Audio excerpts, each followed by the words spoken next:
thank you all for coming. I am Charles Davidson, the director of the Pre-Law Institute. I think I know virtually everyone here. If you don't know me, you should know me if you're interested in law school, so make sure you know me after this event. But I would like to say thank you all for coming seriously. I would like to thank all of you for coming. I know President Mason is going to offer a special welcome to you all, but I want to say thank you on behalf of the pre-law program for coming, because this is our most important day of the year, really. It's the day that we have crafted for you all. This is a day for you to learn about the path to law school and for you to really get practical tips about how to make it work. But more importantly for me, this is the day where I hope you understand how deeply supported you are by the entire team here. We are absolutely committed to your success. One of the things that I hope comes out of this entire day is that you understand that you are not on this path alone, and that we are here to help you every step of the way. No one in this room should leave this day feeling like he or she has to figure out whether law school is for him or her, or how to get there by themselves. If you feel like this process is confusing, or you don't know how to do it, or you don't think you can afford it, I want you to come see us, because I'm going to dispel all of those stories for you very, very quickly. And anybody who's seen me knows that's true. I will dispel those myths for you very, very quickly, okay? So I want you to really understand that you are supported, and this day is sort of to commemorate that.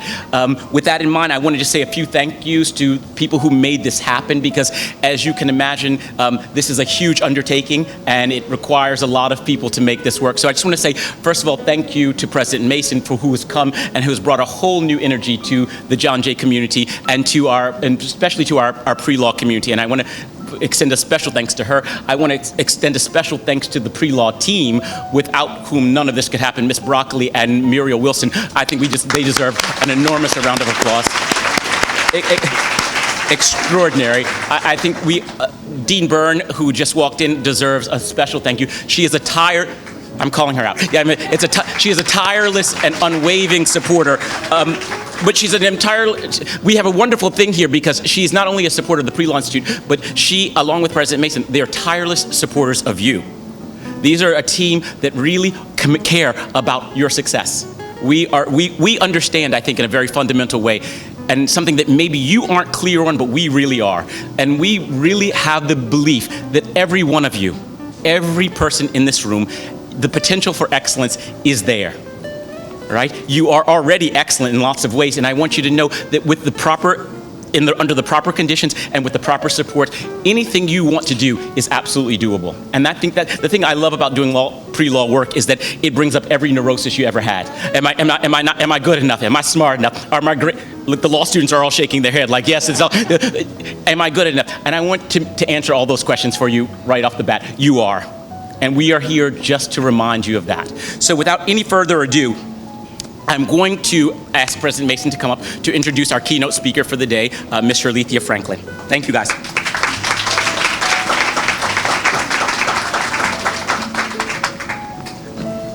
All right, I hope I don't break this, because I always have to bring these down. And Shirlethia will bring it back up. So, good afternoon. Good afternoon. And isn't Charles wonderful? Come on.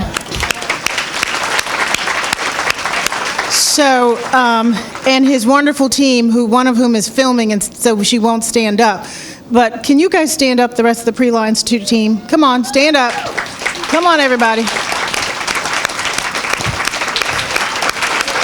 Yes, thank you.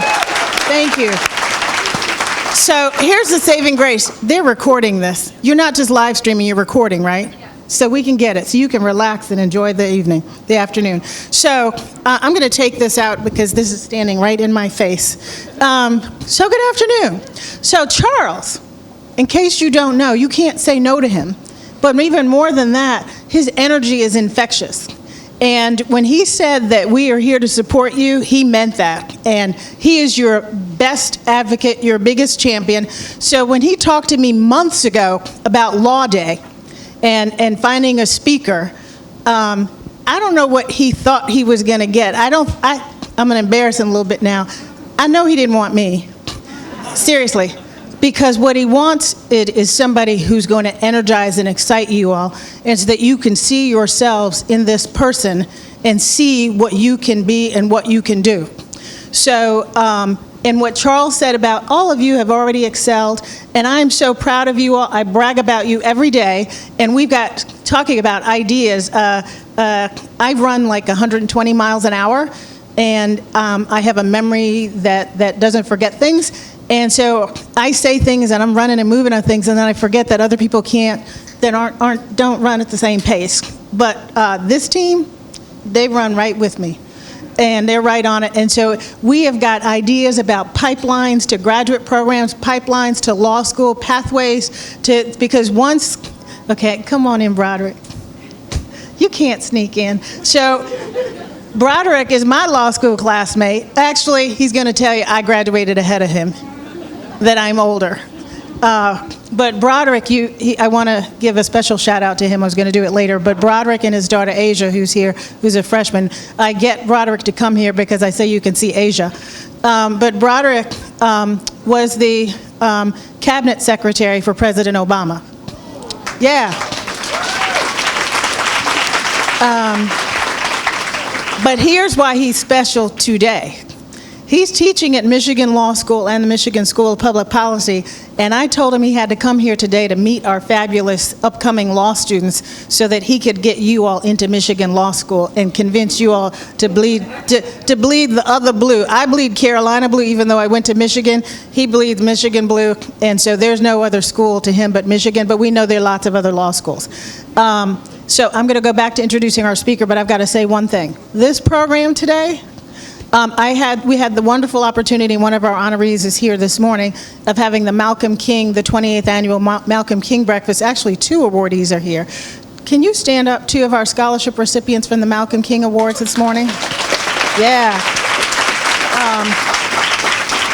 So while you guys were learning about law school, we were having a celebration of the legacy of Malcolm and Martin and the legacy of our ancestors who created this space for us to be here and for you all to all succeed.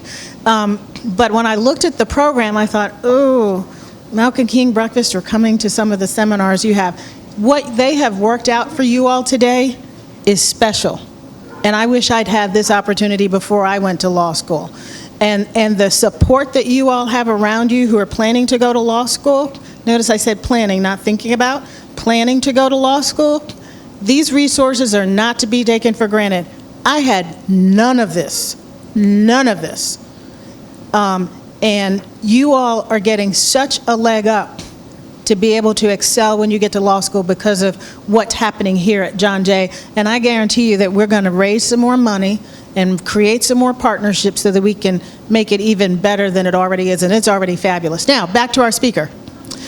We wanted somebody who was going to inspire you and somebody who could relate to you. And Elton teased me because I'm always telling my age. Well, I'm 60, so I'm a little bit too old for y'all to relate to. I know that. Hopefully I can inspire you, but I'm too old to relate to. But the woman who's our speaker today, Shirlethia Franklin, and many of you who've heard me speak, you've heard me say this too. I'm 60 and I tear up and I'm not embarrassed about it. But Shirlethia is an amazing young woman. So I first met her when she was a law student at Howard University. Yes, there's the Howard folks in the room.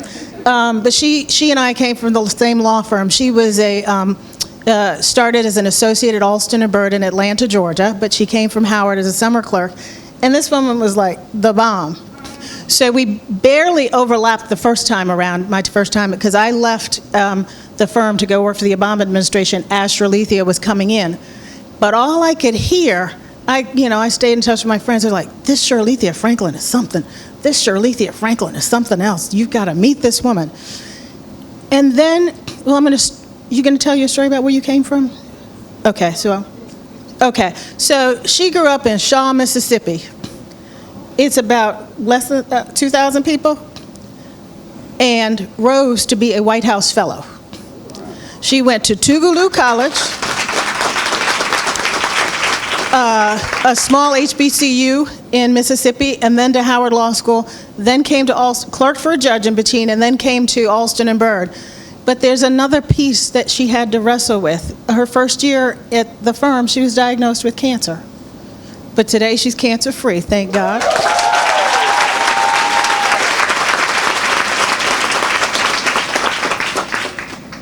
but she excelled at everything she does, everything she does. So I returned to the firm in 2012 because I had to get back to not to lose a retirement benefit. So that was the year that you can laugh all you want, but I'm retired. And I'm proud. And that's what enables me to do this job. But Shirlethia, so that gave us 1 year to spend together at the firm.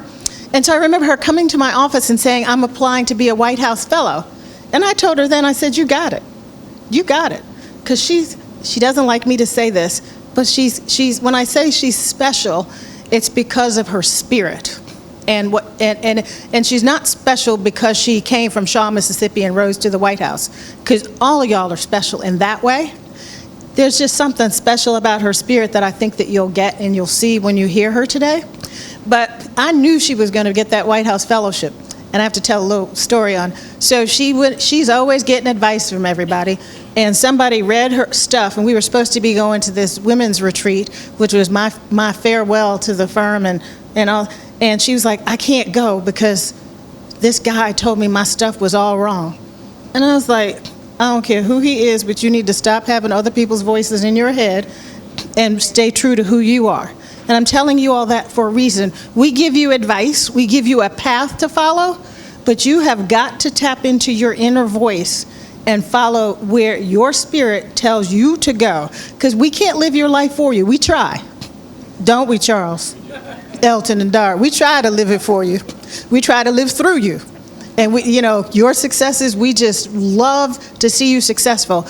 But this woman, when she went to interview for the White House Fellows Program, in a year where we were in a deep recession, so they weren't sure they were going to have the Fellows Program, it was the smallest class they ever had, she blew everybody away. Everybody away. And she's like, don't tell all the business. So I'm stopping short of, you know what I'm stopping short of. But she blew everybody away, including with her competitors for the fellowship.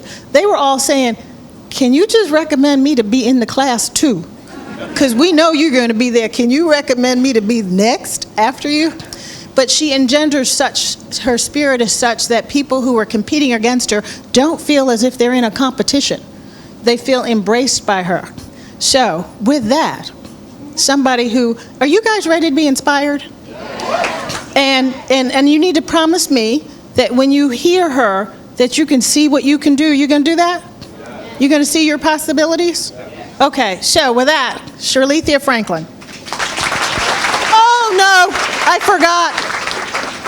forgot to thank our special guest. I might not get invited back next year if I don't do this right. So Ernest Rubenstein, I'll get you excited again. Ernest Rubenstein and Tova Friedler, please join us in thanking them for joining us today. And we have a special judge in the room who also happens to be related to Charles, but that's not why she's here. The Honorable Kathy Davidson from the New York State's 9th Judicial Circuit. And alums in the room, do we have alums in the room? Wave your hands. Thank you all for being here. So now, I think I will get invited back because she's going to blow y'all away. Shirlethia is the bomb, and my little sister. Love you. Here you go. I'm going to put it back.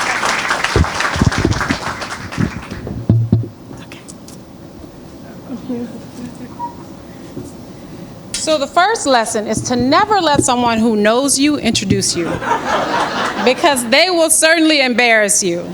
So she's right. She knows a lot. She doesn't forget anything, but she also can't keep a secret. So I didn't mean for her to tell all of that. Good afternoon. Oh, come on. Someone told me I was at John Jay College of Criminal Law. Let's try that one more time. Good afternoon. Good afternoon. There you go. Carol, or I must respectfully say, President Mason, thank you so, so much for that kind introduction and just being the best mentor and friend anyone could ask for. I'm not, however, going to thank you for embarrassing me. I also want to extend a special thanks to Charles, Dr. Davidson.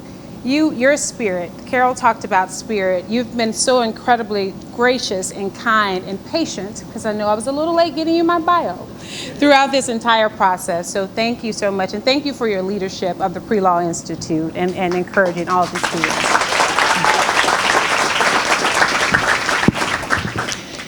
And I want to extend a very special thank you to the entire John Jay College family, and most importantly, to you, to the heart and the soul of this wonderful institution, the dynamic students at John Jay. Give yourselves a round of applause. I am incredibly honored and humbled to stand before you today as your guest speaker, though I must admit, when your fierce leader, and you also can't tell her no, called and asked me to speak today, I said, who, me? Did she mean to call me? Maybe she has the wrong number. Then I thought, well, I heard that this was the most important event at John Jay College, and I'm the guest speaker? I must have arrived. But in all seriousness, when thinking more about this notion of arrival, what does it mean to have arrived? I immediately began to reflect back on my personal journey. I began to reflect on my professional journey, and I quickly began to have flashbacks.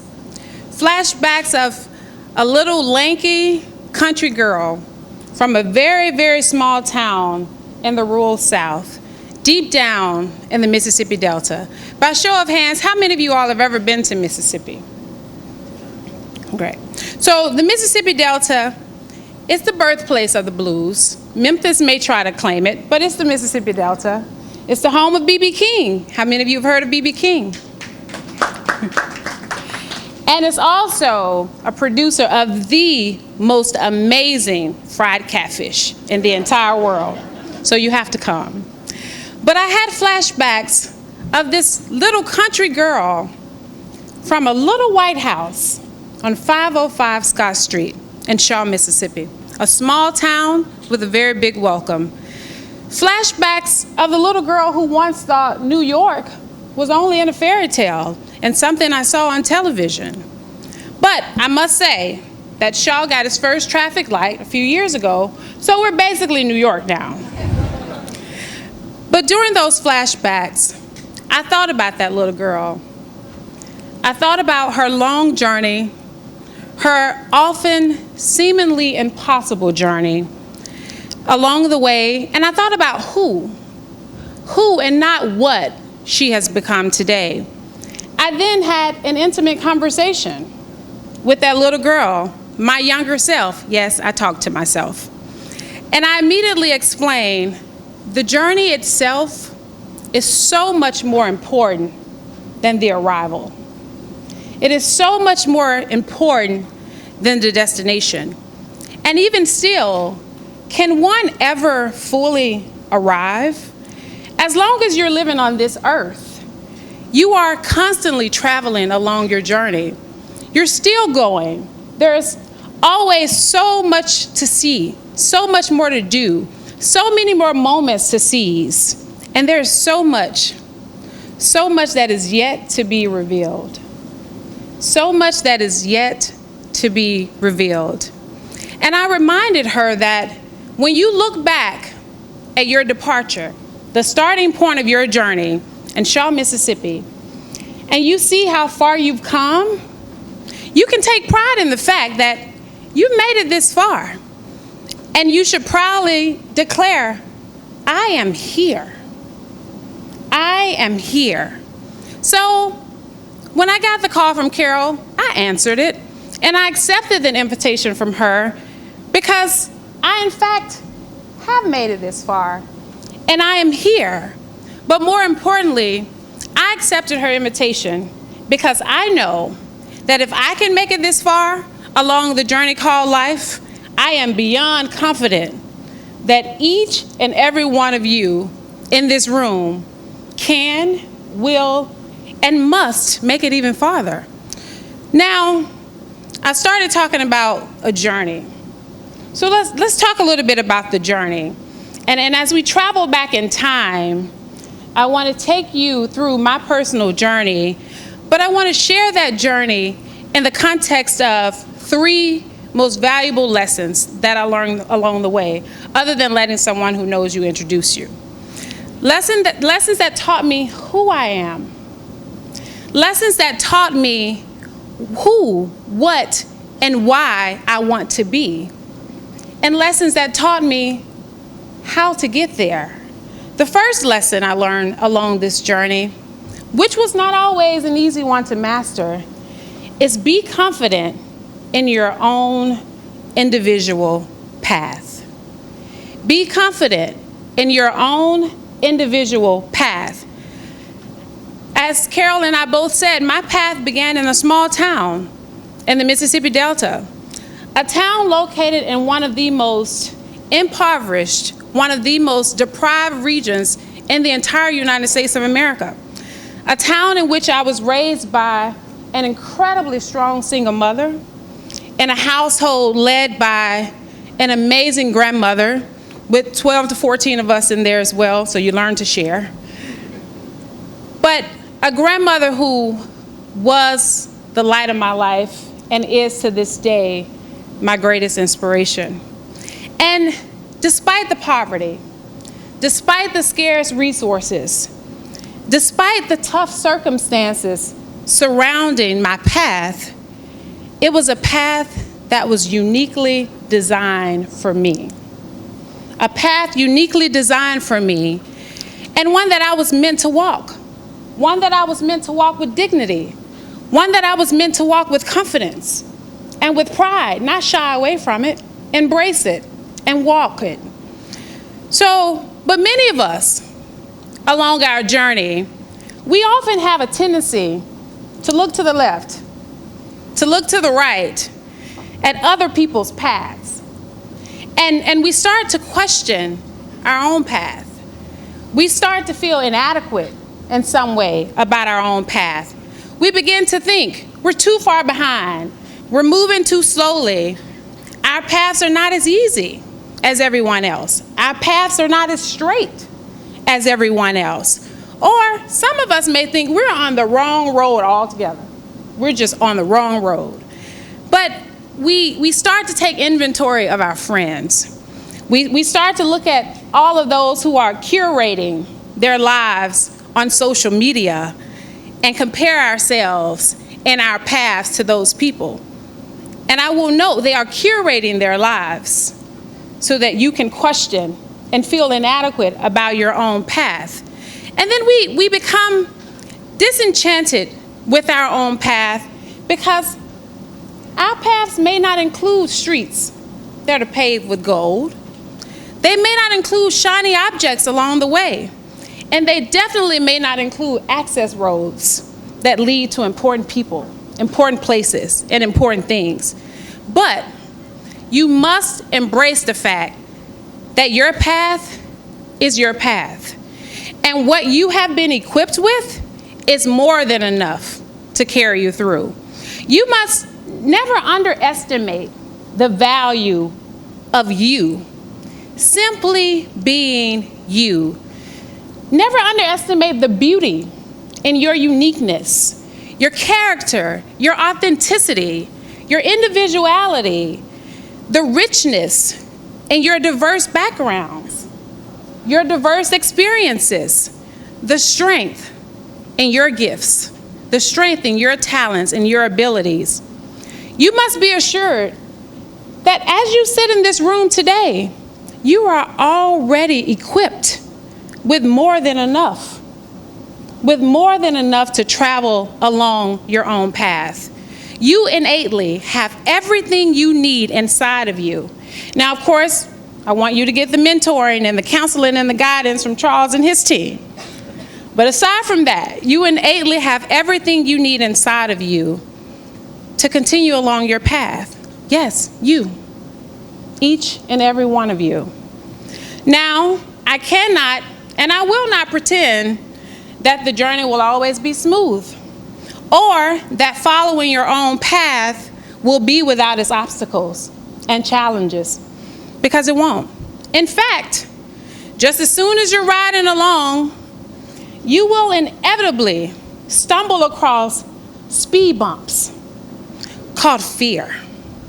You'll make a wrong turn along that path called confusion. You will even drive down a dead-end road called failure. You'll stop at a red light called worry. And you'll pass by bystanders along the way, called naysayers, enemies, critics, or people whom we fondly like to call just plain haters. My obstacles and challenges along my journey came in the form of poverty, came in the form of the absence of a father, of the lack of exposure to educational opportunities, a fear of my own talents, and a fear of my own gifts, a fear of potentially being limited by my circumstances. My obstacles came in the way of doubts of, am I good enough? Am I smart enough? Am I cultured enough? Am I credentialed enough?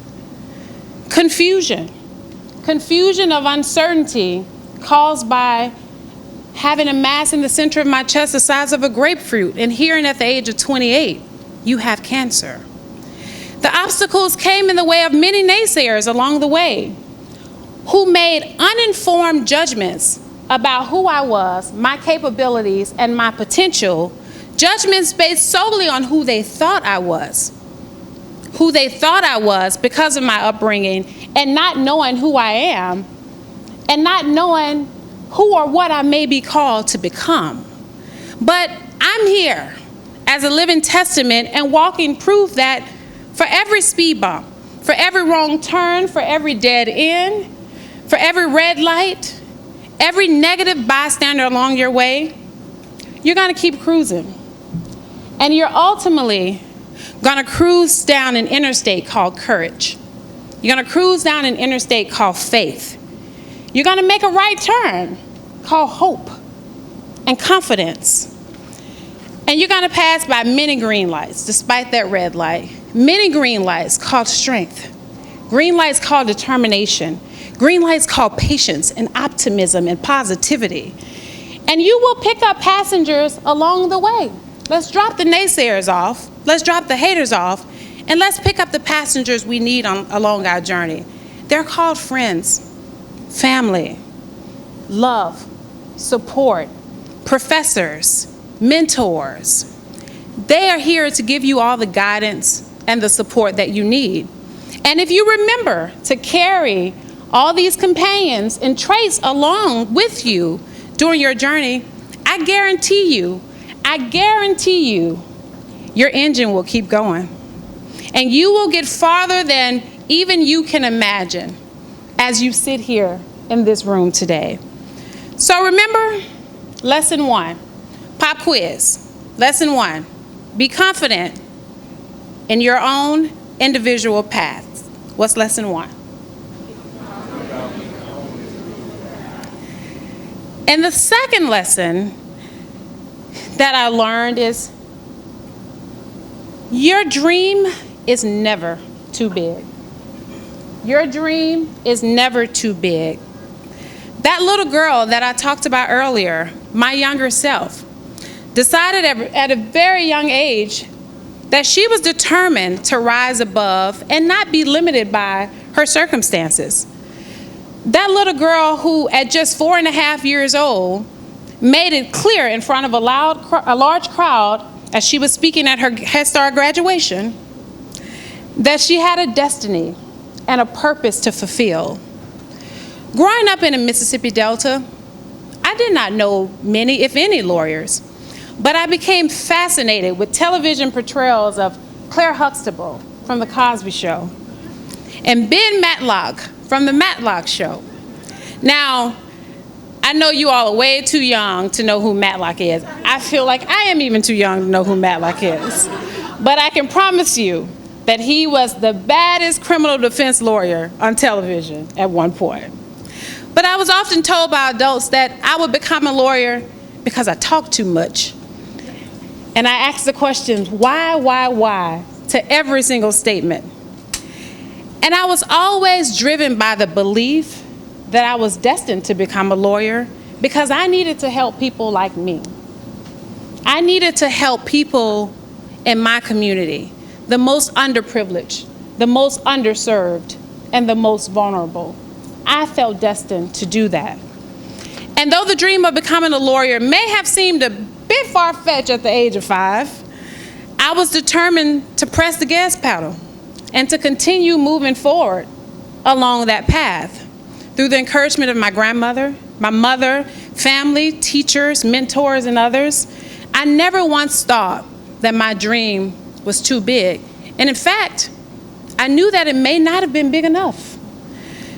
Henry Thoreau once wrote that he learned, at least by experiment, that if one advances confidently in the direction of his dreams and endeavors to live the life which he has imagined, he will meet with a success unexpected in common hours. Unexpected in common hours. There may be so much that is unexpected from and by each of us in this room, whether it is due to the hand you've been dealt, whether it is due to what you look like, what you sound like, where you're from, or what you may or may not have. We, however, must continue to expect greatness, to imagine dreams bigger than even our own imaginations can hold, to envision boundless success, and to go forth confidently and boldly in the directions of the dreams we have set for ourselves. And talk about unexpected. If a little country girl from Shaw, Mississippi can go from the little white house, 505 Scott Street, to being in one of the nation's most prestigious fellowships in the big White House at 1600 Pennsylvania Avenue in Washington, D.C., and if little old me can contribute in some small way to impacting the lives of so many people in this country while having once unimaginable opportunities to work for the country's first African-American Attorney General of the United States of America, the country's first African-American female Attorney General of the United States of America, while serving under the administration of the country's first African-American president. If I can do that, then I will bet you money that there are absolutely no limits to what you can accomplish. And I also tell you this, there are absolutely no excuses. Absolutely no excuses. Well, you guys are getting a little quiet, so let me make sure. Are you still with me on this journey? Now, the Southerner in me is a big call and response person to make sure you're still here. So let's go over these lessons. Lesson 1. Y'all are all gonna get into law school. Lesson 2. Amen. So now that you have those 2 lessons, you've embraced who you are, you're on your own individual path, and you've imagined a dream that is bigger than imaginable. Now you need to put in the work. You need to put in the work to get there. So this brings me to my 3rd and final point. Focus on doing and not simply being. Focus on doing and not simply being. Now, this is the part of the journey where you all may get a little quiet, where we talk about the work, the action that is required on your part. The action that is required on your part. Now, I should note at the outset that this lesson to focus on doing and not being is in fact quite multi-layered. It's one that forces us to figure out the why we want to be what we want to be, but it also instills in us the heart and the spirit of service, gratitude, purpose, and obligation, all of which are extremely important and should be a lecture in themselves. But for the purpose of today's talk, I want to focus on the practical action part of the doing, the work that is essential to complement your walk along your own path, the work that is necessary to accomplish your limitless dreams. My grandmother quoted the Bible every chance she got. And one of her favorite scriptures, I swear she would just walk around the house sweeping and saying it. Faith without works is dead. Say that again. Faith without what? Is what? Faith without works is dead.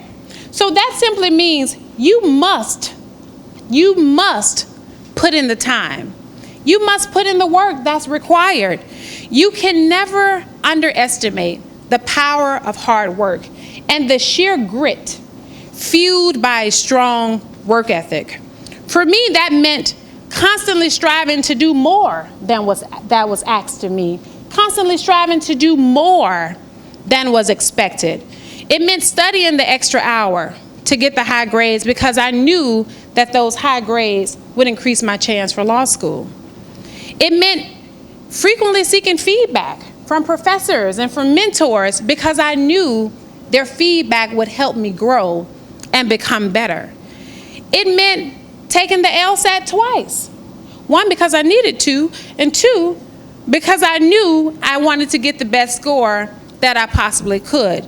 It meant reading, rereading, and rereading my law school application and personal statements to make sure there were no errors, which is important. So reading, rereading, and rereading my law school applications.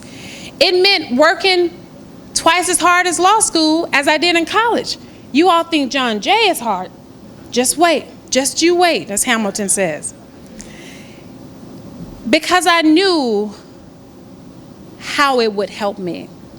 It meant being involved in college activities, being involved in law school activities, because I knew that would make me a well-rounded student, and in turn would make me a well-rounded person, individual, and professional.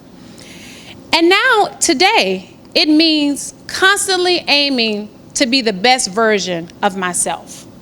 To be the best version of myself through my words, my works, my deeds, and my actions. Now, I'm sure that it goes without saying that you must endure the many long hours at John Jay College of learning, studying, reading, testing, and more learning, studying, reading, and testing. And I see the heads nodding.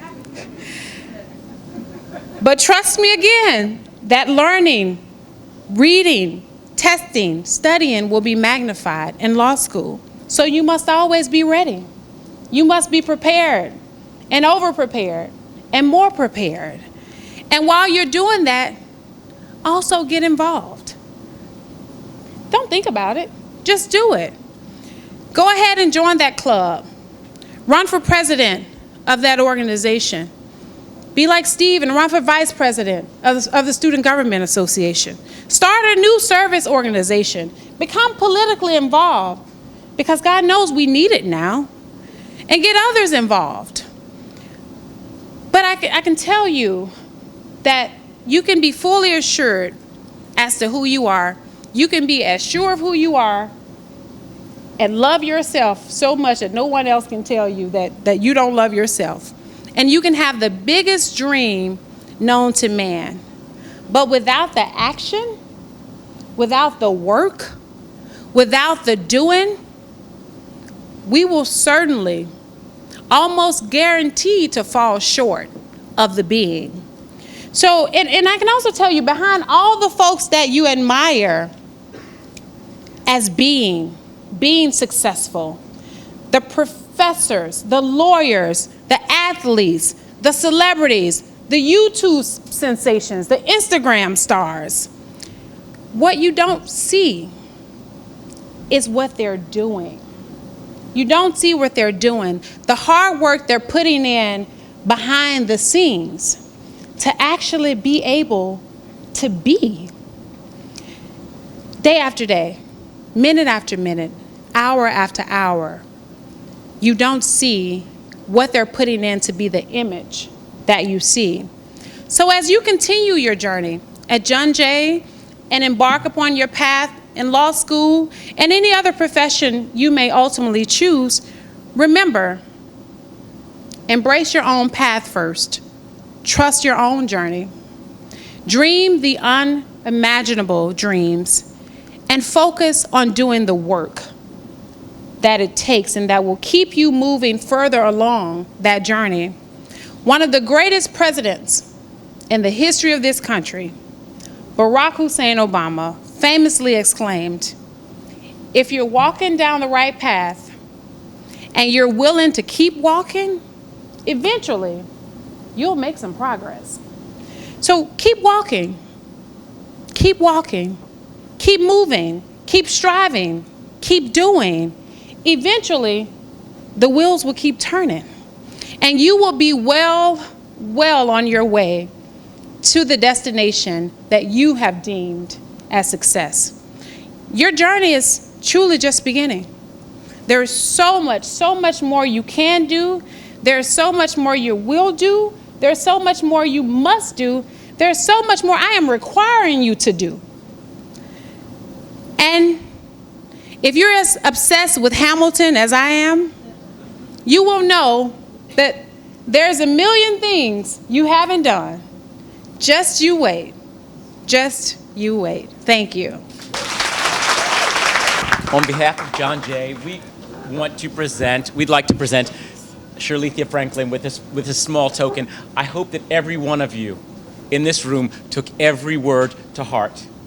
I hope that every one of you is leaving this room feeling that it is all possible and it is all doable. I don't think we could have asked for a more rousing and a more inspirational speech than the one we just heard. Thank you again very much. Thank you. Thank you so much.